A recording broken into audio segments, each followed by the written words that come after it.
Hello everyone, how are you guys doing? I hope you guys had a fabulous week.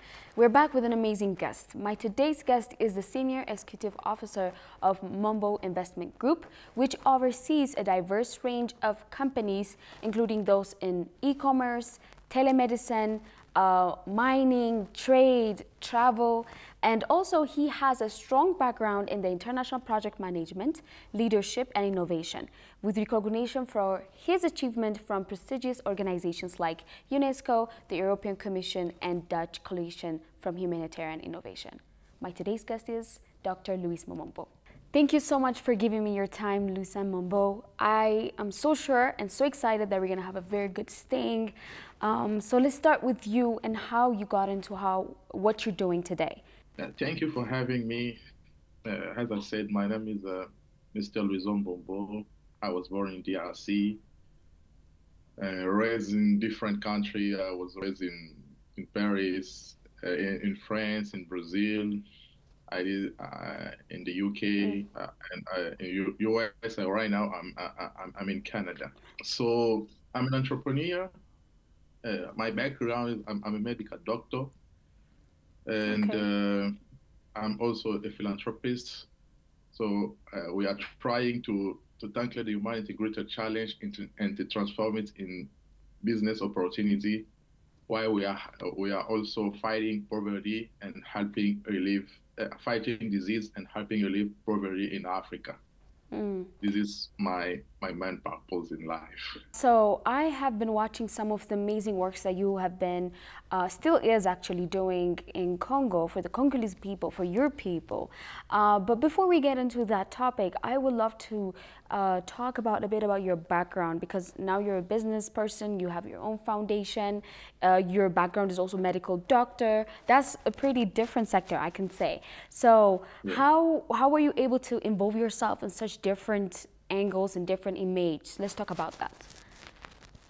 So when I was young, I was so exciting to become a medical doctor, because in DRC we have disease that we can prevent, even we can avoid some disease in Africa. So my father, I took that passion from my father. So that's why I decided to be a medical doctor. So because I did medicine in Brazil, so during my medical school, I was seeing some inequalities in Africa, and I was not satisfied with that inequalities. That's why I decided to start an NGO, a non-profit organization. So the initial idea was to fight disease and to help relieve poverty in Africa. And I started providing health education to the families, giving specific medicine for children under the years of 5 and women pregnant. And we have started also to promote women entrepreneurship, so they can get income, and they can generate income and be financially free, because in Africa most of women don't even work due to their marital status, because when they get married, sometimes their men don't want them to go to the job, to get a job. So, but our country, for example, in the DRC, we have a war history, and with that history, made that women become widows, and then when they become widows, they didn't work in their life, they didn't work in their life, and they need to get in work market. That's why I started promoting women entrepreneurship and giving them microgrants, like $100 to $200 or $1,500, so they can generate the income and be financially free, and allow them to educate their children and also do their life. And in 2019, I was invited by the European Commission, because due to my work to fight against disease, one of them is about malaria. a preventable and treatable disease. Malaria is uh, malaria kills every 2 minutes in Africa. Malaria kills a child in Africa. So I was not satisfied because I could not accept different preventable and treatable disease. So I start working to fight malaria by providing health education, and I gained some partnership with Google and Microsoft when I start using data analytics and machine learning to advance in malaria prevention and research. And arriving at Brussels, it was an event, European Development Days, where head of states, it was a really high-level meeting conference. So I met with the head of states, businessmen, and entrepreneurs, and top leaders. That allowed me to get in the business world, because there were some people that invited me. We want to invest in the DRC. Can you help us? Because I was even philanthropist, but I said that, well, yeah, I can help you to get you some contact there. Then I realized that it was very important for me to run a company so we can generate income and improve quality of people. So our approach with our company is the high vehicle impact focus on basic human needs. Mm-hmm. This means that we invest in human capital. We invest in people so they can create a better world. So I start Mbombo Investment Group, so connecting government with investors, with entrepreneurs, connecting companies worldwide with the African market, because we provide business intelligence with African market. And today, I can say we are a leading company in the DRC, because we have bring some exciting investment in the DRC. And I think our next year will be so exciting, because we are about to launch a credit card investment bank, which will generate at least 3,000 billion dollar. It's a lot of money. So, but we're just not focusing on money. Our focus is on human, so we can develop to addressing inequality and human development. That is our approach, and my little story about how I was in the medical field, and today I'm in investment sector. But we do invest in. I also continue to do the work that I was doing before launching a company. Yeah. So I think from what you told me, what I can understand is that if someone is able to see around themselves, there are a lot of things that inspire you, a lot of gaps that you can feel that won't even take that much. And having that exposure, living in different countries, being raised in different cultures, helped you really have that experience of going beyond what you think is. So I want to talk about the bank that you guys, I mean, congratulations first, I'm sorry.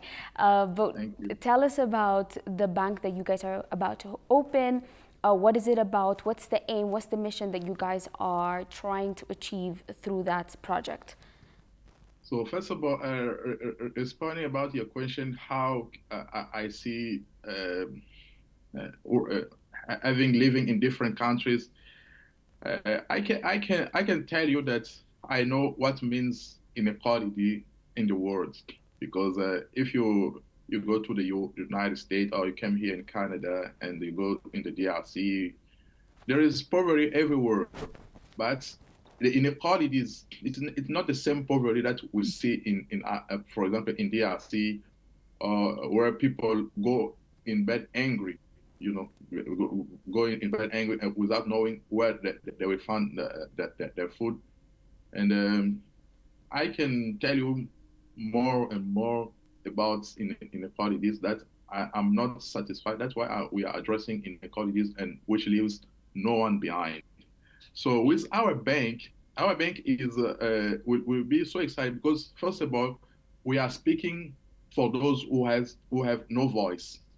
We are speaking for minority. We are trying to addressing minority rights in the Democratic Republic of Congo. We are the second country with the Mayo forest in the world. So after the Amazon forest, the Equatorial forest in the DRC. So what we want to do, we want we want to protect the environment, our environment. We will monetize our forest, so the local community that can benefit from those investments. That's why we have signed very exciting partnership with Bluegrass Bolivia. Bluegrass Bolivia has already have 80 million hectares of land in Bolivia. So they began that work generating income, monetizing for the Amazon forest, so they can create jobs, they can create build hospitals, send children to school, providing health for improving health in those communities. So the idea of bank is to empower local community and create opportunity, economic opportunity for the local people. So we are speaking for those who have no voice. Mm-hmm. That's such an amazing idea. Again, congratulations. I want to take you to the idea that you just brought up earlier today about African market, which I feel like is very fascinating and very diverse. Starting from the natural resources that we have to the human resources, there are a lot of things that we can market, even our culture and our traditions. So how do you perceive the African market as a business person?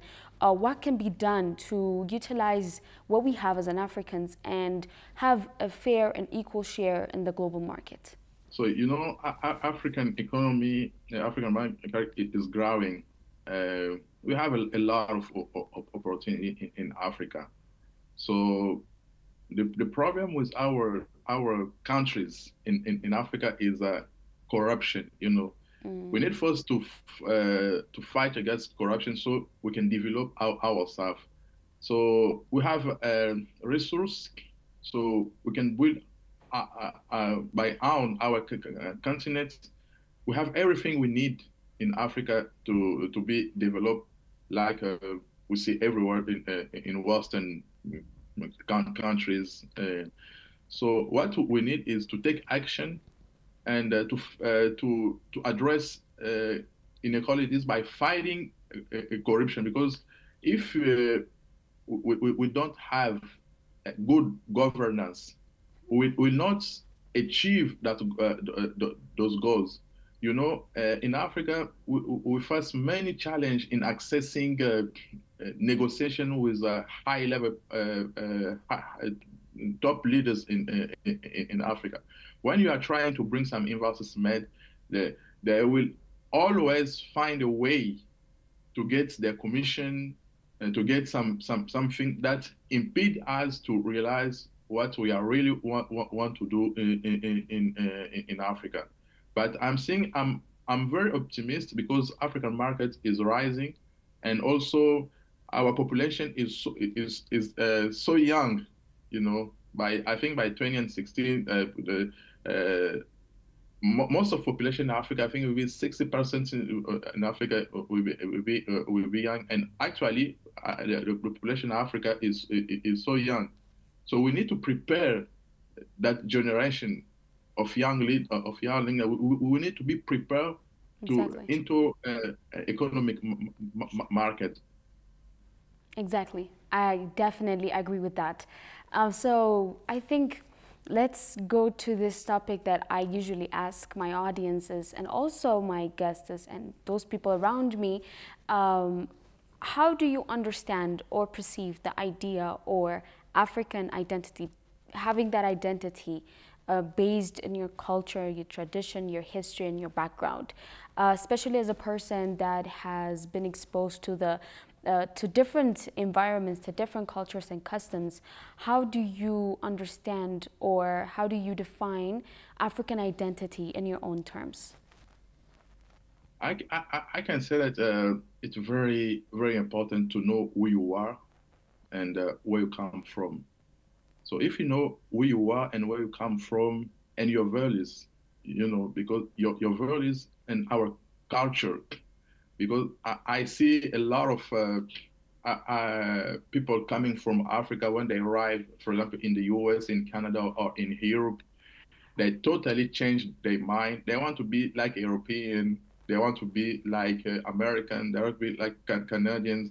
I think we must protect our culture because we belong to Africa. You can come here in America. You can come in Canada. You build successful companies. You build houses. You buy houses and everything you need. But you're not. You just own that, but you don't belong to Canada because you belong to Africa. Belonging to Africa, you must protect your culture, your origin, because you belong to Africa, and staying with the true values of Africa. One of the what I realized in my life, I've always been myself by protecting our heritage, like being myself, not try to be like an American, like a Canadian, like a Brazilian, like an European. I always try to be myself, protecting our culture. And when you met, for example, a successful entrepreneur, and you will realize that you are too different, and people love diversity. People love diversity because they think that they can learn more about you. For example, for someone who never been in Africa, want to invest in Africa. If you came with the mentality of being American, of being a European, because you already know how being America is or being Canadian is. But if you protect your culture, the person will be more exciting to know more about your culture, and why not to explore opportunity in your country. I think we must protect our culture, our origin, and our heritage, because this makes us unique. Is what I can say, protecting our heritage. Yes, because we see ourselves in it. It's part of who we are. That's such beautifully explained. Thank you so much, Louison Mbombo, for staying with me, for sharing your life, your experience, all the amazing works that you're doing. I know you have a lot of projects on hand, so let's conclude our today's episode with you sharing us any big projects that you have on hand, the works that you do in Congo, and we can conclude our staying. Yeah, I think for myself, I've been challenged by my community. I say that I've been challenged by my community. Even the sky wasn't a limit, but how we can implement some idea and projects in order to create a world which leaves no one behind, a Congo which leaves no one behind. And in the eastern of my country, there is a war in the eastern of my country, and people are suffering. But by myself as a humanitarian, I decide to bring hope to that population.